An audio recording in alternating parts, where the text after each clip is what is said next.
কেমন আছেন সবাই? আশা করি সবাই অনেক অনেক ভালো আছেন। আজকের এই ভিডিওতে আপনারা দেখবেন জনপ্রিয় দুটি গানের মধ্যে এবং দুই নায়িকার নাচের লড়াইয়ে কে সেরা।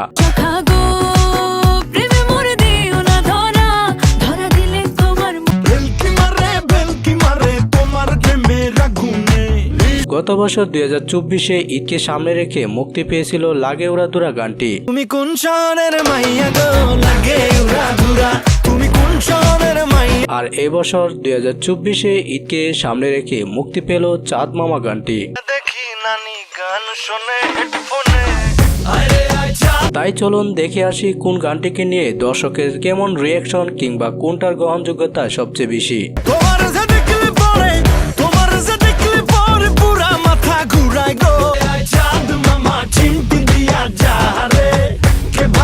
মিমি এবং নুসরাত জাহান দুইজনেই কলকাতার জনপ্রিয় দুইজন অভিনেত্রী। তবে দেখা যাক দর্শক দুই নায়িকার মধ্যে কাকে সবচেয়ে পছন্দ করে বেশি। তো কথা না বাড়িয়ে চলুন মূল ভিডিও শুরু করা যাক। এই সময় কম, শুরু করো। রইলে তোমার কাছে মন লাগে ফুরফুরা, দেখো তোমার। সাকিব মিমির লাগে উড়াধুরা গানটি 10 মাস আগে তুর্কি ইউটিউব চ্যানেলে মুক্তি দেওয়া হলে গানটি এই পর্যন্ত ভিউ পায় 267 মিলিয়ন। তাছাড়াও অন্যদিকে SBF ইউটিউব চ্যানেলে গানটির ভিউ পেয়েছে 83 মিলিয়ন। বর্তমানে দুই ইউটিউব চ্যানেলে এই গানটির মোট ভিউ 350 মিলিয়ন, যা ছিল সত্যি অসাধারণ।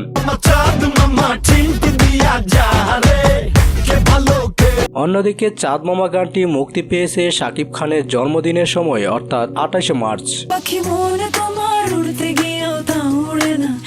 চাঁদ মামা গানের টিজার দিয়ে মানুষের যতটা উৎসাহ ছিল, গানটাকে ঘিরে রয়েছে ততটাই মিশ্র প্রতিক্রিয়া।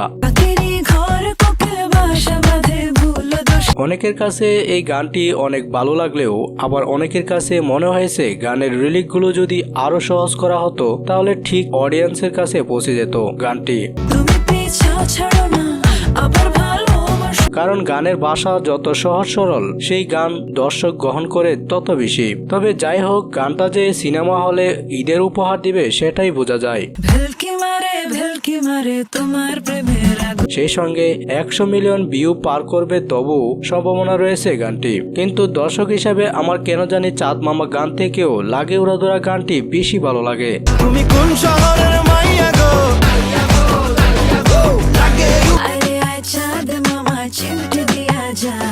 আপনাদের কার কোনটা ভালো লাগে সেটা কিন্তু অবশ্যই কমেন্টে লিখে জানাবেন, এবং কলকাতার জনপ্রিয় দুই নায়িকার মধ্যে কাকে আপনার সবচেয়ে বেশি ভালো লাগে সেটা তো অবশ্যই লিখবেন। তো আজকে এই পর্যন্তই। ভালো থাকুন, সুস্থ থাকুন, টেক কেয়ার, আল্লাহ হাফেজ।